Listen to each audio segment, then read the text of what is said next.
Zuzenbidearen Euskal Akademiarentzako gaur egun importante bat da, hitzarmen hau sinatu dugulako. Ikuste dut Euskaltzaindiak daukan erakusketa guztiz importantea da, euskararen presentzia ikusten da, eskritura publiko desberdinetan, zenolako erabilera izan dan, hori ere zabaltzea eta plazaratzea guztiz importantea da guretzat. Euskaltzaindiaren aldetik begien bistakoa da.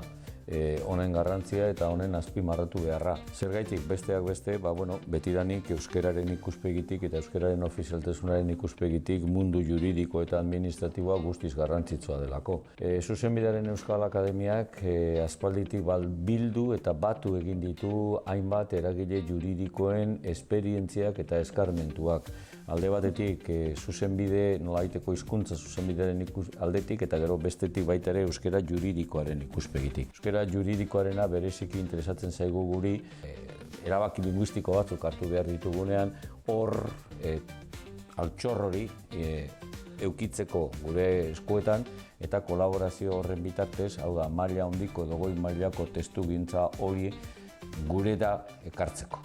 Eta hor dago, kezka da euskararena eta euskararena ez bakarrik estatusaren ikuspegitik, euskara nun erabiliko dugun eta espada euskara bera doitzeko, euskara bera gaitasunez betetzeko mundu juridiko administratibo honetan historian zehar izan dugun apurra edo apur hori bintzeta aurrera eramateko eta jenteari eskaintzeko berak berez erabiltzen duen gizartek erabiltzen duen hizkuntza edo hizkuntza horretan ere zuzenbide mundua bizi ahal izateko. Hor salto bat dago, hor azkenean bai erabiltzen da, baina gero dokumento importanteak hori, edo testamento bat egiteko, edo beste kontratu motza, edo demanda batzuk, epaitegira joateko, ondino erresistentzi batzuk daude, bildur batzuk daude, eta nik uste dut horrek bildurrak gainditu behar ditugula, eta erakutsi, aukerak dauzela, eta egin behar duguna da militanteak izan eta erabili, atzera begirada bat botaten badugu, ikusten dugu gure herrian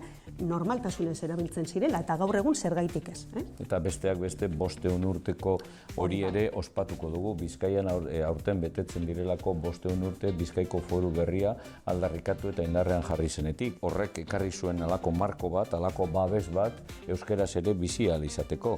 Eta euskararen ikuspegitik horietan, bai Akademia Baska de Derecho edo Zuzenbidearen Euskal Akademia eta Euskaltzaindia biok elkarlana egingo dugu hori kaleratzeko eta gizarteratzeko. Hau da, 500 urte alperrik ez dirala pasatu, baina 500 urte horietan gertatu dena, gertatu eta gero, euskararik gauza izan garela, edo gai izan garela, espazio bat edo berme bat emateko, eta hori berme hori garatu egin behar dela. Lekuko hori hartzen dugula, eta gaur egun ere, jentea animatu, eta, gero takila egiten dozu, ez? Bai. Notaritzan, eta, hori ere komeni da. Baina ondino bildur edo, ez dakit, falta dira. Notarioaren gana erderaz, zergatik gazteleraz, ez? Ez, edo epaitegietan gauza asko esateateako gaur datoz bi hizkuntzetan. Bi hizkuntzetan, itzulpena egiten da, eta beste baina guk, ambizioa beti izan dugu itzulpenaz harago joateko. Hau da, itzulpena ondo dago, baina behar bada komeni da pausuak ematea itzulpenaz baino sorkuntzaren ikuspegitik, hau da, legelariak berak halako trebetasun bat izatea euskaraz lan egin ahal izateko. Orduan tresnak daude eta, egin behar duguna da erabili, aprobetxatu. Horretara gatoz, gaurkoa da sinergia bat bilatzea.